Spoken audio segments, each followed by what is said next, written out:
Now we shall be learning why we study national income accounts. The basic economic process in any society, in any economy, is carried out through numerous transactions every day. Buying and selling of food, clothing, cars, houses, the sale and resale of shares and other financial assets, other services such as schools, doctors, domestic help, restaurants, social security benefits, and other transactions such as government pensions and so on, are all basic economic transactions and processes. Not all these transactions constitute national income, and therefore we would be trying to understand what amongst all of these transactions, which of these transactions lead to the creation of national income or value addition, because national income is the one side of the coin which looks at the income generated in the economy in terms of factor services, factor payments, and on the other hand value added is something which is created by virtue of the process of production. As we know, in national income accounts we have three different approaches. We have the income method, the production method, and the expenditure method. Now, coming back to the question of macroeconomics, in macroeconomics we are concerned with the question of production, distribution, the growth of material outputs and so on, savings, consumption and so on. Hence, there is a need to measure the material output of any society, which is essentially the rationale for understanding national income. As we are aware, each economy has got a set of resources, and these resources are put to good use for the production of goods and services, and national income accounting therefore is a method by which at the level of the economy in terms of macroeconomics we would be interested in knowing how to account for all the transactions involved in the production of goods and services in an economy. After studying this module, you shall be able to learn about the rationale for the study of national income accounts and identify the different constituents of national product as well as its alternative aggregates. Let us discuss some of the basic definitions. Let us first understand what national product is. National product or domestic product is the money value of the goods and services produced within the domestic territory, domestic product, or by the residents of a country, national product, in a given period of time, typically a year.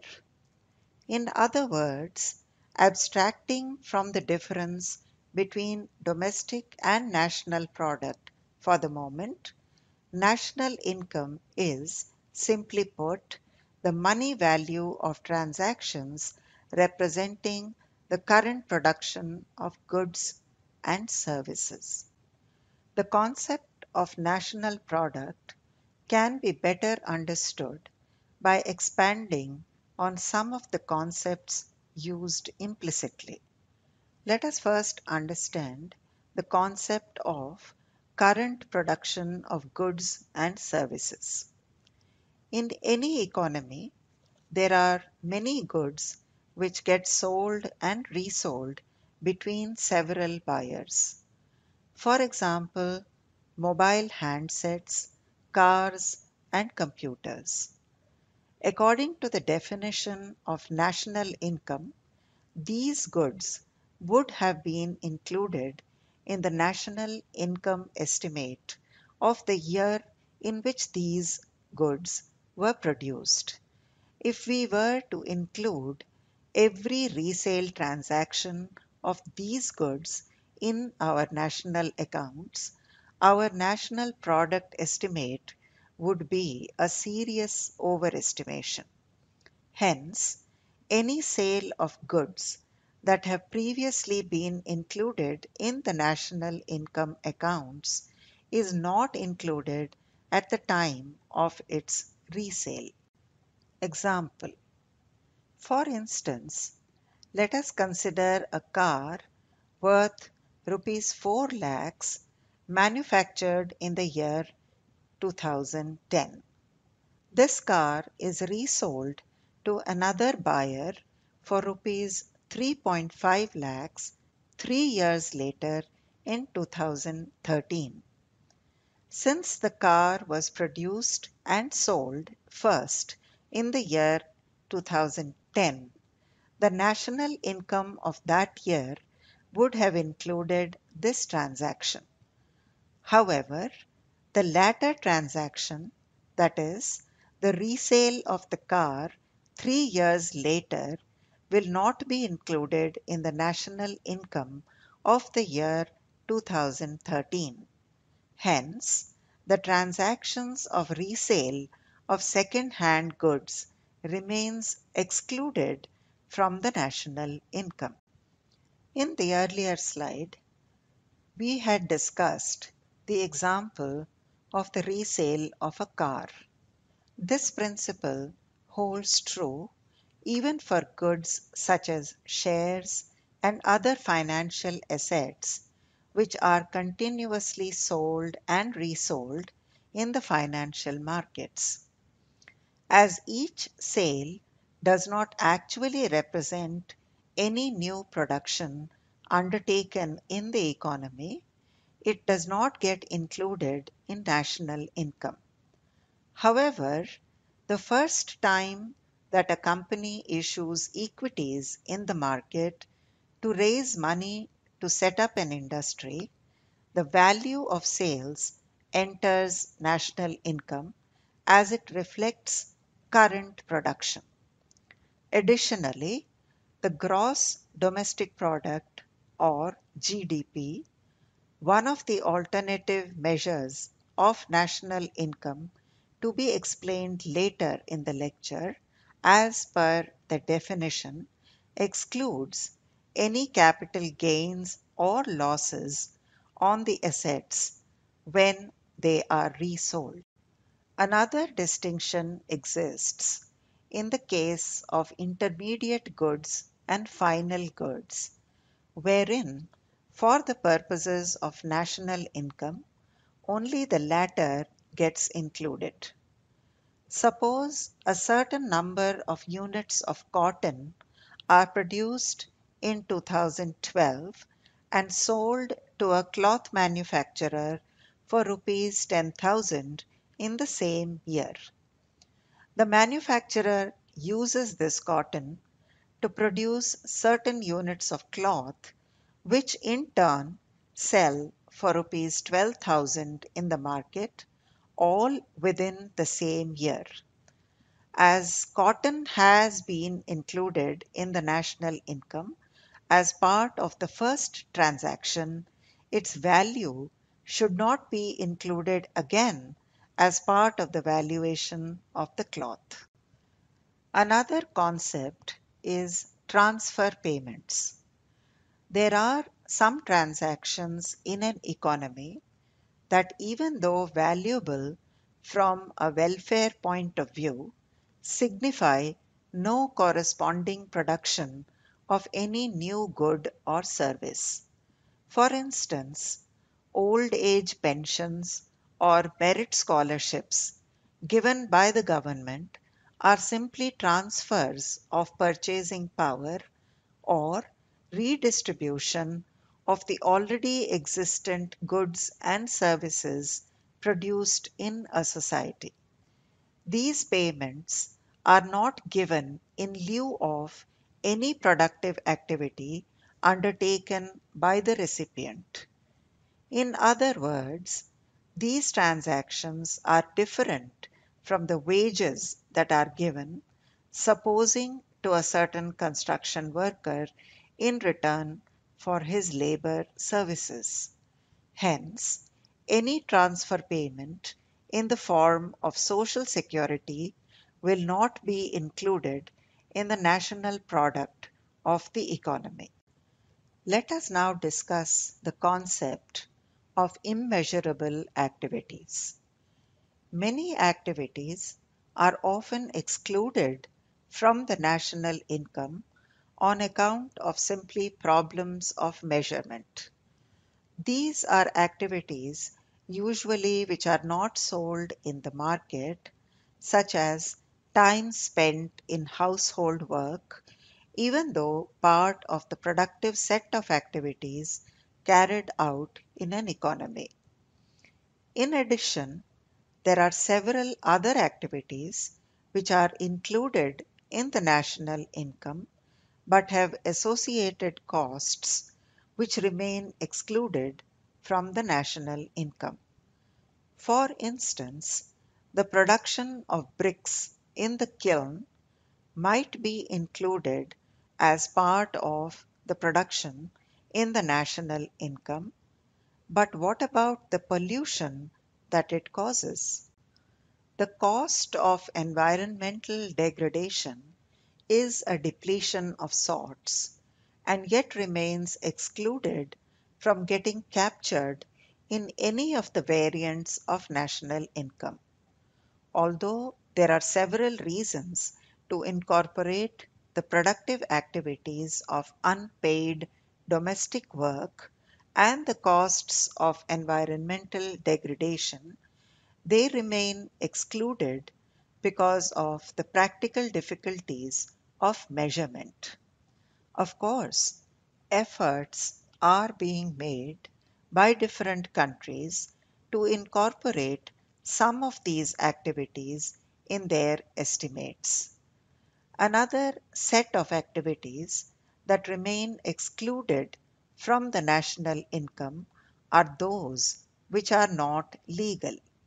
For example, the value of goods that are smuggled or the production of drugs and narcotics cannot be included in the national income. Let us look into other concepts of national product. By making certain adjustments to the national accounts, it is possible to attain alternative concepts of national product which might help in better understanding the various aspects of the economy. The relationship between the variants of national income, GDP MP, GDP FC, GNP MP, GNP FC, NDP MP, NDP FC, NNP MP, NNP FC. Now we will understand what should be included in national income on account of goods produced in the country versus residents of the country. An estimate that includes goods and services produced in a country poses a question as to which boundary should be considered. We can include the goods and services produced within the territorial bounds of the country, or alternatively, we can also consider the goods and services produced by all the residents of the country. It is not very difficult to imagine in the world that we live in to see the difference between these two concepts. There are several nationals who are temporarily placed in a foreign country. Similarly, we know that there are several foreign nationals temporarily situated in our own country and contribute to the production carried out here. Would their contribution be included in the national product of our country or the country of which they are the residents? In national income accounts, these two different boundaries lead to two variants of the national product. The goods and services produced within the territorial bounds of a country in a given period are part of the domestic product.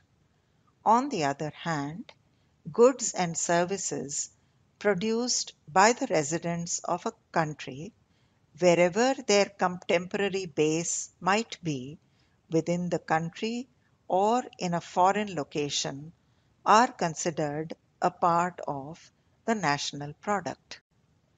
Let us now discuss the concept of net factor income from abroad. The difference between the national and domestic income product, the interchangeable use of income and product will be explained in the later lectures, is the net factor income from abroad, NFIA. As the name suggests, factor income from abroad refers to the remuneration earned by various factors in a foreign country. For instance, if the Indian residents provide labor service abroad or own an equity in a firm abroad or even lend capital to companies abroad, they would be earning wages and salaries, profits and interest, respectively, in return. All of these comprise the factor incomes from abroad. Conversely, foreign nationals in India earn factor incomes, wages, salaries, profits, and interest in this country. Thus, the excess of factor incomes earned by the Indian nationals abroad over the factor income paid to the foreign nationals in India is called the net factor income from abroad. Who is a resident? According to a report published by CSONAS Sources and Methods 2007, the data for factor incomes from abroad are provided by the Balance of Payments (BOP) statistics compiled by the RBI. For BOP purposes, the term resident is defined as a person or entity who may be expected to consume goods and services, participate in production, or engage in other economic activities in the territory on other than temporary basis and whose center of interest lies in the country's economy. The rule of thumb adopted for determining the resident status of an individual is the stay of 1 year or more.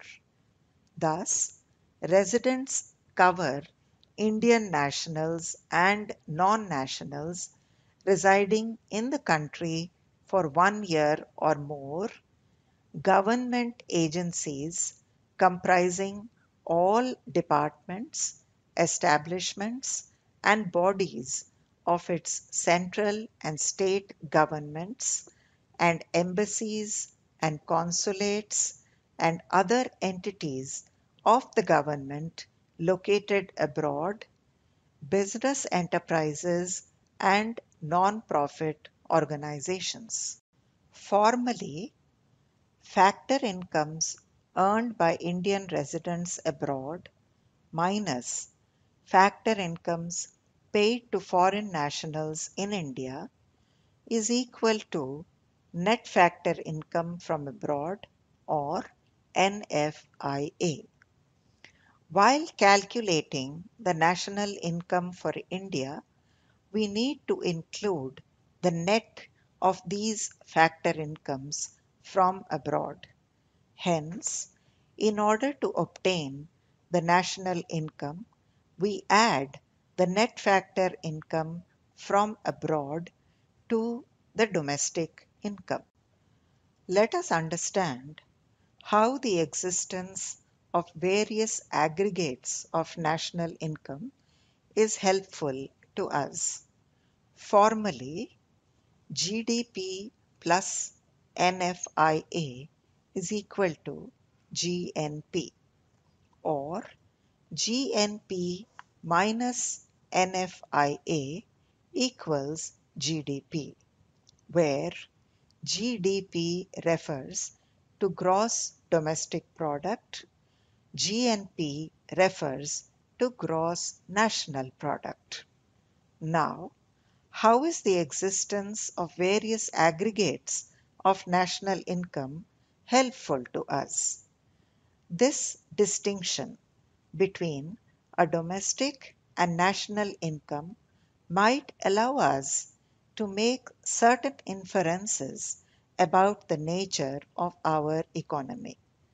For instance, if there is a significant difference between the national and domestic product of a country, such that domestic is greater than national, it would signify an increased presence of foreign nationals in the country contributing to our production.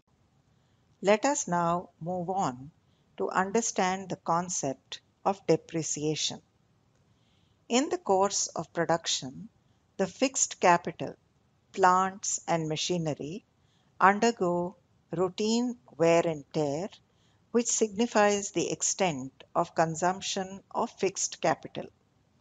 Additionally, over time, machinery tends to become outdated or obsolete, even if perfectly working condition.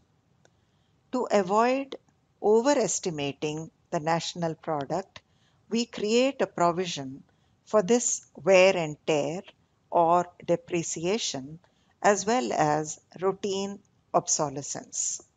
Hence, if we have a gross estimate of the national product, subtracting the depreciation would give us the net national product.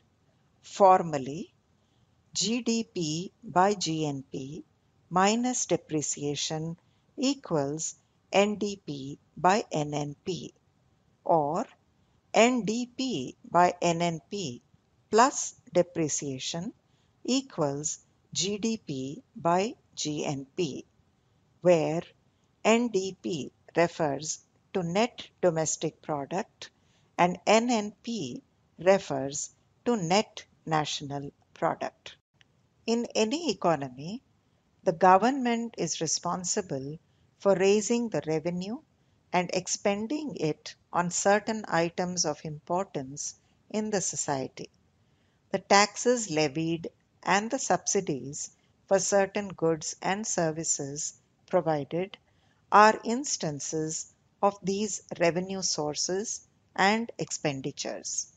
More specifically, the taxes levied by the government on the goods and services sold in the market, either excise duties or sales tax, are called indirect tax. The excess of the taxes levied on the goods and services over the subsidies is called the net indirect tax. That is, indirect tax minus subsidies equals net indirect tax. The levying of indirect tax and provision of subsidies by the government changes the market price of the goods from the cost at which it is produced in a factory after remunerating all the factors of production. In other words, the net indirect taxes create a wedge between the valuation of national income at market price and at factor cost. National product at market price is the valuation of product at the prices paid in the market, which would include the amount levied by the government as net indirect tax. On the other hand, national product at factor cost is the valuation of the product which excludes net indirect tax, implying the valuation reflects only the factor cost of producing the goods and services. Let us understand it through an example. Consider a farmer who produces wheat worth rupees 100 in a given year. Now, if the government decides to give a subsidy of 5%, whereby the producers sell the same wheat in the market for rupees 95, the valuation of wheat produced at factor cost will be rupees 100 and at market price will be rupees 95. In another example, consider a producer of cigarettes who produces cigarettes worth rupees 100. The government decides to levy a tax at 10%, which makes the market price of the same cigarettes rupees 110. For the economy as a whole, we calculate the national income in the following way, assuming these are the only two producers. Formally, GDP-FC by NDP-FC plus net indirect tax is equal to GDP-MP by NDP-MP, and GNP-FC by NNP-FC plus net indirect tax is equal to GNP-MP by NNP-MP, where GDP-FC by NDP-FC refers to gross by net domestic product at factor cost, and GDP-MP by NDP-MP refers to gross by net domestic product at market price, and GNP-FC by NNP-FC refers to gross by net national product at factor cost, and GNP-MP by NNP-MP refers to gross by net national product at market price. Now let us look at the alternative measures of national product, namely GDP-MP, GDP-FC, GNP-MP, GNP-FC, NDP-MP, NDP-FC, NNP-MP, NNP-FC. Some of these measures are used extensively by the government in its own reports and documents, while others are not. However, they are all important from a conceptual point of view. GDP-MP minus indirect taxes is equal to GDP-FC. GDP-FC minus depreciation is equal to NDP-FC. NDP-FC plus NFIA is equal to NNP-FC. NNP-FC, which is national income. From national income to disposable income. There are other categories related to national income which might be more useful from the point of view of incomes at the disposal of government, private sector, and households. Now let us look at the categories of national disposable income, private income, personal income, and personal disposable income. First of all, let us discuss what is disposable income for the economy as a whole. For that, we consider the expression of national disposable income, which is the maximum amount of goods and services that any domestic economy has at its disposal. Apart from goods and services produced, it includes transfers from the rest of the world, such as aids, gifts, repatriation income. These transfers, as the name suggests, are not in lieu of providing any factor service by the residents of the country. The term current is used to denote that the impact is on the incomes and expenditures and not on the wealth. National disposable income is equal to NNP-MP plus net current transfers from the rest of the world. Instead of the national disposable income, we might be interested in looking at the private income, which is the income of the private sector, that is, firms and households taken together, excluding the government. Private income is equal to NDPFC accruing to private sector plus NFIA plus current transfers from rest of the world net plus current transfers from the government to the private sector plus national debt interest. Apart from the factor income, both domestic and NFIA accruing to the private sector, not government, we add transfers made by the government to the private sector as well as current transfers from rest of the world. National debt interest is the interest government pays on loans taken from the private sector. And since it is assumed that these loans are taken for consumption purposes, not production, by the government, the interest on the same are treated as transfers and not factor payment. Lastly, it is assumed that all transfers from the rest of the world accrue to the private sector, not to the government. Personal income refers to income of the households.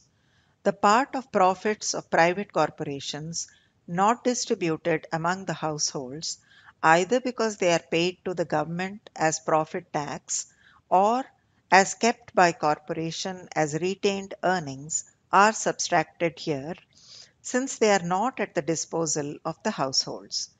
Transfers given by corporations and government to households are added to the private income. The government transfers include transactions such as old age pensions, education scholarships, etc. Transfers given by corporations include transactions such as Diwali bonuses, which are not part of the wages and salaries of the employees. Personal income is equal to private income minus corporate profit tax minus undistributed profits by corporations plus transfers by corporations and government to households. The entire personal income, however, is not at the disposal of the individual. These households are also required to pay taxes such as income tax and non-tax payments such as dues and fines from this personal income. Hence, we consider another concept for this purpose, namely personal disposable income. This personal disposable income is the income at the disposal of the household, part of which they may spend on consumption and the rest as savings. Personal disposable income equals personal income minus personal tax payments minus non-tax payments. Sources of data.